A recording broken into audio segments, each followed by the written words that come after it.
Karen, how would you like me to show you the town tonight? Oh, I'd love it, Karen purred, stepping toward him and linking her arm through his. Let's go. See ya. Jack called up the stairs, avoiding Jeanette's gaze. Wait a minute, Jeanette cried, hurrying down a few steps. What about the party? Jack winced. Just take the dinner out of the stove in 20 minutes. Well, I'll be back in time for the party, Jack promised, already being pulled toward the front door by Karen. Bye-bye.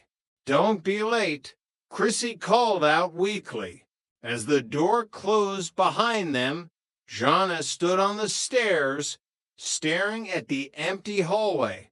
Her shoulders slumped.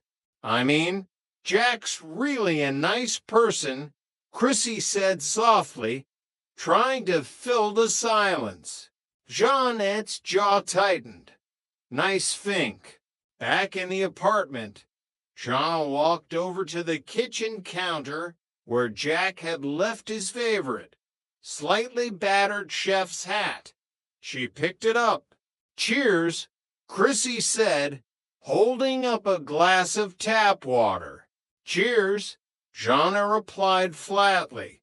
She took the chef's hat and deliberately, forcefully, threw it onto the floor, stomping on it once for good measure. Chrissy winced. That isn't a nice thing to do to Jack's hat. You're right, Jana said, her voice dripping with venom. I should have waited till his head was in it. Chrissy sighed, sitting down at the table next to the Jimmy cake. I don't understand. He said he'd be back in time. Something must have happened to him. Someone happened to him, Jana corrected her. Someone with big blue eyes and big. Well, Okay, Chrissy said, holding up her hands. Jana, there was something about that Karen that I didn't like. She is a very beautiful girl, Jana said bitterly. That was it, Chrissy agreed. Do you think Jack noticed? Noticed? Chrissy, he notices anything female. I think his head is built on a swivel. He's probably halfway to Hollywood with her by now. Chrissy looked thoughtful. You know what the trouble is. We're jealous. Jealous? Jana practically shrieked. Of Jack? I'm not jealous. I'm mad.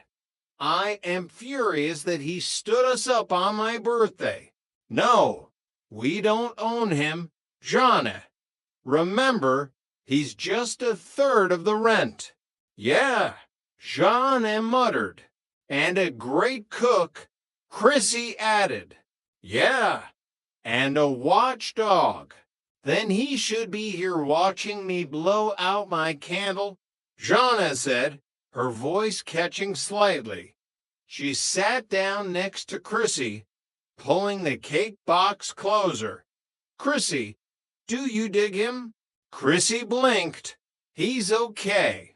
Oh, no. If he wasn't living here, would you? Would I what? Jana nudged her. Jack, yeah. Would you? Chrissy giggled nervously. I asked you first. Would you? No, Jana said, a little too quickly. Oh, not unless he asked me to. Jana amended softly. Chrissy nodded sagely. Well, you know me, Jana. I just hate to be rude. Jana managed a small smile. You're right anyway. We don't own him. He's got his own life to lead. And let's just cut that cake and let's hope his leg heals very quickly. His leg? Yeah, Jana said, picking up the butter knife. the one I'm gonna break when he gets home. Chapter 4, The Freeway Fiasco. Stanley, will you stop that pacing and come to bed? Helen Roper sat up in bed, watching her husband wear a trench into their shag carpet. The clock on the nightstand glowed an angry red, 11:45 p.m. I'm not sleepy, Stanley muttered, chewing on his thumbnail. That's the best time to come to bed, Helen suggested smoothly. Stanley shot her a look. Helen, I'm worried. It's almost midnight. My niece isn't back yet. I entrusted her to that boy. Well, she's probably having a good time. That's what you wanted, isn't it? You wanted her out of the apartment.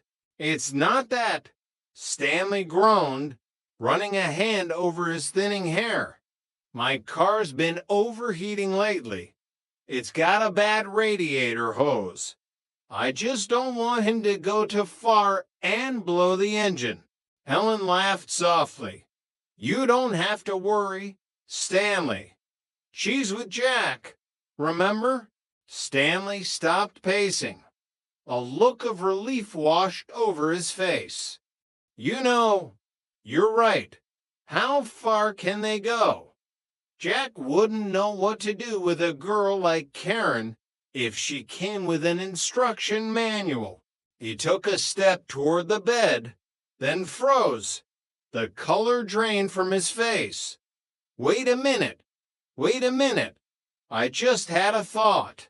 Oh, Lord, alert the media, Helen muttered. There's a first time for everything, Stanley said, his voice dropping to a panicked whisper. Helen, guys like Jack, is it possible that they've got some normalness left over in them? Something that could just come out at any time? I don't know, Stanley, Helen said, pretending to think about it. I mean, my niece is a very beautiful girl. She has a way about her. He could convert. Stanley gasped, clutching his chest. My God, he could convert right in the front seat of my Plymouth. Don't worry, Helen said, taking pity on him. I don't think Jack will ever change. He is who he is. Stanley looked at her desperately. You're not just saying that to make me feel better, are you? No, Stanley, because you read about it in the papers all the time, Stanley babbled on, his paranoia in full swing. About people getting changed from men to women and vice versa. It's an epidemic. Helen, how do they do it? Helen, Stanley asked, genuinely bewildered. They have an operation. I know they have an operation. But how do they do it? I can see them taking things off. But how do they put them on? Helen pulled the covers up, a wicked glint in her eye. With Scotch tape, Stanley, now come to bed. Meanwhile, a few miles away, Stanley's worst nightmare was actively trying to avoid converting. Jack Tripper was sweating. The interior of Stanley's 1970 Plymouth Valiant felt like a sauna. They were parked on the side of the 405 freeway, steam billowing out from under the hood in a thick, white cloud. Aren't you coming in?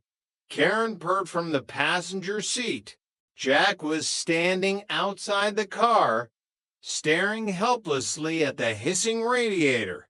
He had ruined his shirt, burned his thumb, and, worst of all, he had completely missed the pawn shop's closing time. Jeanette's cameo was locked away behind a steel grate until Monday morning. He had failed. He slumped into the driver's seat, wiping grease off his forehead with the back of his hand. Well, it's kind of late. I don't think I should. Oh, come on, Karen said, sliding across the bench seat until her thigh was pressed firmly against his. Just for a beer. My aunt and uncle are asleep. Okay, Jack said nervously, trying to press himself against the driver's side door.